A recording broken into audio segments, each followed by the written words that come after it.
Dito pa lang, grabe. Napakaganda nito sa video. So, second time po pala namin dito sa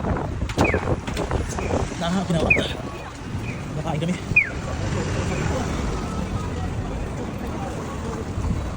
Bibili lang ako ng seafood spot noodles. Uwi na. Sige, pwede mali. Basta.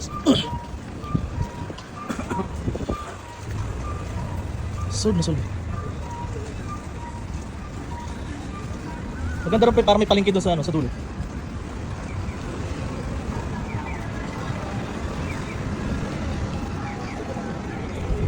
Oh, tawid.